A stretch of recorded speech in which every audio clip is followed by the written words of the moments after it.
नमस्कार दोस्तों, मेरा नाम है मयंक सिंह। इस वक्त मैं हूं अपने इलेक्ट्रिकल वर्कशॉप में। दोस्तों, ये चीजें तो हम सब जानते ही होंगे कि किसी बल्ब को ग्लो करवाने के लिए एक फेज तथा एक न्यूट्रल की जरूरत होती है, जिसके कारण पोटेंशियल डिफरेंस क्रिएट होता है और इसी वजह से करंट फ्लो होता है बल्ब से जुड़े सर्किट में और बल्ब ग्लो करता है। लेकिन अगर हमारे पास 3 फेज की सप्लाई है, न्यूट्रल नहीं है, सिर्फ तीनों फेज ही है हमारे पास, तो हम बल्ब को जलाने के लिए क्या करेंगे? ये सवाल इलेक्ट्रिकल इंटरव्यू में भी पूछा जा सकता है। तो दोस्तों, इसमें सोचने की बात बिल्कुल भी नहीं है। अगर आप हमारे साथ बने रहते हैं तो हम ऐसा प्रैक्टिकली करके तो दिखाएंगे ही साथ इसके पीछे की थियरी भी बताएंगे। दोस्तों, न्यूट्रल के बिना हम सिर्फ 2 फेज से ही बल्ब को जला सकते हैं, लेकिन तब जब हमें पता होगा वोल्टेज ड्रॉप का कॉन्सेप्ट। दोस्तों, चीजें छोटी हो या बड़ी, भले ही हम चीजों को छोटे पैमाने पर सीखते हैं, लेकिन इससे हमारा कॉन्सेप्ट बहुत ही बेहतरीन हो जाता है बड़े लेवल पर काम करने के लिए। तो चलिए शुरू करते हैं। दोस्तों, वीडियो में कुछ मैं आगे की चीजें बताऊं तो सबसे पहले आप इस पूरे वीडियो को देखिएगा, जिससे आप इस कॉन्सेप्ट को बेहतर तरीके से समझ पाएंगे। हमारे पास जो भी ये माध्यम है, इन्हीं का यूज हम करने वाले हैं अपने इस कॉन्सेप्ट को समझने के लिए। तो सबसे पहले मेरे पास एक क्लैंप मीटर है, जिसे मैंने वोल्टेज की वैल्यू का पता चल सके उसके उद्देश्य से ले रखी है। उसके बाद मेरे पास ये 2 बल्ब 220 वोल्ट के इंडिकेटर बल्ब हैं। दरअसल दोस्तों, हम इसका यूज ना करके इसके जगह पर 230 वोल्ट 60 वाट के बल्ब का यूज करने वाले हैं। उसके बाद मेरे पास ये 3 फेज का प्लग है, जिसका एम्पियर रेटिंग 32 एम्पियर तथा वोल्टेज रेटिंग 440 वोल्ट है। इस केबल में कुल 4 वायर हैं, जिसमें 3 फेज के हैं तथा एक न्यूट्रल का है, जिसमें से मैंने एक फेज को पॉलीथीन से बांध दिया है, क्योंकि मुझे बल्ब को केवल 2 फेज से ही जलाना है, तो तीसरे फेज का काम नहीं है। और जब इसका काम नहीं है तो ये जाने अनजाने में हमारे हाथों से टच ना हो जाए, अपनी पूरी सुरक्षा का ध्यान रखते हुए मैंने इस वायर के लग को पॉलीथीन से बांध दिया है और मैं इन्हीं दोनों फेजों के बीच के वोल्टेज को देखूंगा। बिना न्यूट्रल या अर्थ के इन्हीं 2 फेजों से मैं बल्ब को जलाऊंगा।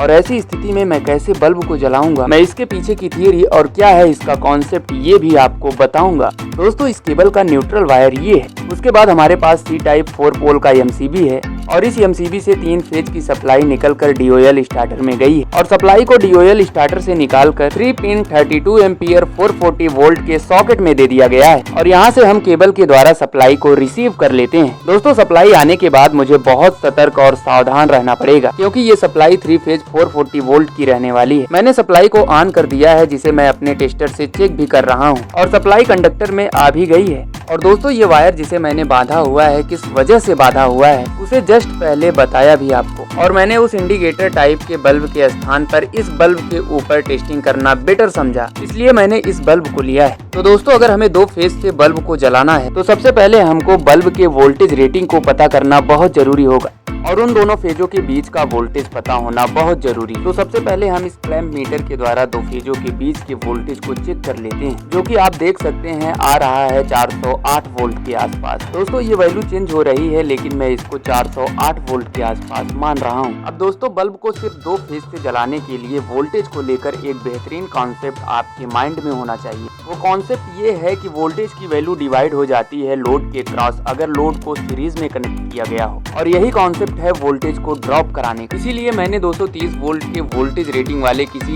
एक बल्ब के बजाय सेम रेटिंग के 2 बल्ब को सीरीज में कनेक्ट करके रखा है और इन दोनों बल्बों की पावर रेटिंग 60 वाट है। तो चलिए दोस्तों, इस चीज को प्रैक्टिकली देखने से पहले एक बेसिक कैलकुलेशन से वोल्टेज ड्रॉप को समझ लेते हैं। अब मैं बताने जा रहा हूँ उस बेसिक कैलकुलेशन को। दोस्तों, कैलकुलेशन के लिए मैं लिया हूँ 2 बल्ब को, जिनकी वोल्टेज रेटिंग 230 वोल्ट है और इनकी पावर रेटिंग 60 वाट। अब मैं इन दोनों बल्ब को सीरीज में कनेक्ट करके 2 फेज के बीच का वोल्टेज 408 वोल्ट देता हूँ। तो ऐसा करके मुझे ये देखना है कि इन बल्बों के क्रॉस कितना वोल्टेज मिलता है, जिसमें मैं पहले वाले बल्ब के क्रॉस का वोल्टेज V1 तथा दूसरे वाले बल्ब के क्रॉस का वोल्टेज V2 मान लेता हूँ। दोस्तों, मेरे इस कैलकुलेशन में इन बल्ब के क्रॉस जो भी वैल्यू आएगी वोल्टेज की, वो मैं आपको आगे के वीडियो में चेक करके भी दिखाऊंगा। तो इस बल्ब के क्रॉस वोल्टेज फाइंड करने के लिए इन बल्ब का रेजिस्टेंस फाइंड करना होगा, और जिसे मैं पावर के इस फार्मूले से फाइंड भी कर लेता हूँ, जो फार्मूला है P = V²/R, जहाँ P और R में इनवर्स रिलेशन है। R को फाइंड करने के लिए R को P के प्लेस पर तथा P को R के प्लेस पर लाएंगे। उसके बाद कैलकुलेशन शुरू करेंगे। पहले वाले बल्ब की रेटिंग वोल्टेज का स्क्वायर करेंगे, उसके बाद उस बल्ब के पावर रेटिंग से डिवाइड करेंगे। ऐसा करने पर हमें पहले बल्ब के रेजिस्टेंस की वैल्यू 881 ओम मिलती है।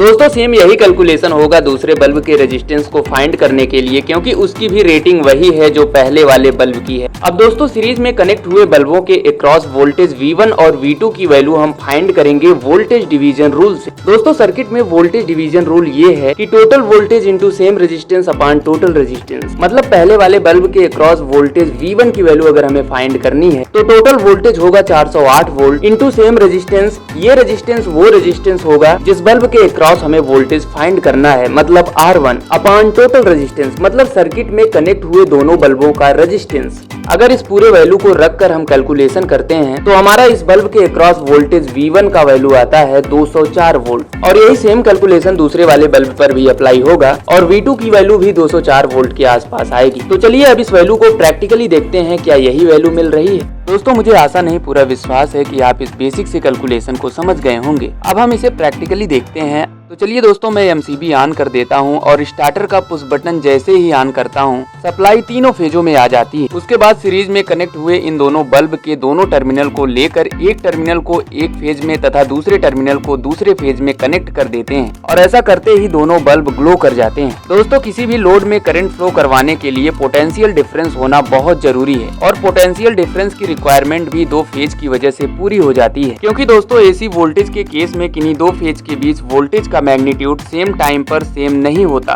जिसके वजह से आसानी से पोटेंशियल डिफरेंस का कंडीशन एराइज भी हो जाता है। अब हम ये देखेंगे जो मैंने मैथमेटिकली कैलकुलेशन किया था क्या वो प्रैक्टिकली भी दिख रहा है, क्या मेरा कॉन्सेप्ट सही है इसके ऊपर। तो चलिए देखते हैं। सीरीज में कनेक्ट हुए दोनों बल्ब के अक्रॉस दिया जाने वाला दो फेज के अक्रॉस वोल्टेज 409 वोल्ट के आसपास है। अब हम एक बल्ब के अक्रॉस वोल्टेज चेक करके देखेंगे तो हमें मिल रहा है, मतलब एक बल्ब के अक्रॉस वोल्टेज 203, 205 के आसपास मिल रहा है और इस बल्ब के अक्रॉस मिल रहा वोल्टेज का ये मैग्नीट्यूड बल्ब के वोल्टेज रेटिंग 230 वोल्ट के आसपास ही है। मिल रही वोल्टेज की ये वैल्यू थोड़ी कम है लेकिन बल्ब के अच्छे से ग्लो होने के लिए काफी है। उसके बाद वोल्टेज की वैल्यू दूसरे बल्ब के अक्रॉस देखने पर हमें वही लगभग 203 वोल्ट के आसपास मिल रहा है। दोस्तों मेरा हाथ हिल रहा है जिससे आपको वोल्टेज की वैल्यू चेंज होती दिख रही होगी, लेकिन इस बल्ब के अक्रॉस मिल रहा वोल्टेज 203 वोल्ट के आसपास है। तो दोस्तों लोड को सीरीज में कनेक्ट करने से वोल्टेज की वैल्यू डिवाइड हो जाती है प्रत्येक लोड के अक्रॉस और कम हुई वोल्टेज की वैल्यू वोल्टेज ड्रॉप कहलाती है। दोस्तों वोल्टेज ड्रॉप के लिए क्या कहती है हमारी थियरी, इस चीज को हमने एक बेसिक कैलकुलेशन से समझा और उसे और बेहतर तरीके से समझ पाऊं इसलिए हमने प्रैक्टिकली भी देखा। तो दोस्तों मुझे आशा नहीं पूरा विश्वास है कि आप इस चीज को बेहतर तरीके से समझ गए होंगे। कैसा लगता है आपको हमारा वीडियो, हमें कमेंट करके जरूर बताइएगा। अगर आपको वीडियो पसंद आता है तो प्लीज वीडियो को लाइक करिएगा। तो दोस्तों मिलते हैं किसी नेक्स्ट वीडियो में किसी नेक्स्ट टॉपिक के साथ। पूरा वीडियो देखने के लिए मेरे दोस्त आपका बहुत बहुत धन्यवाद।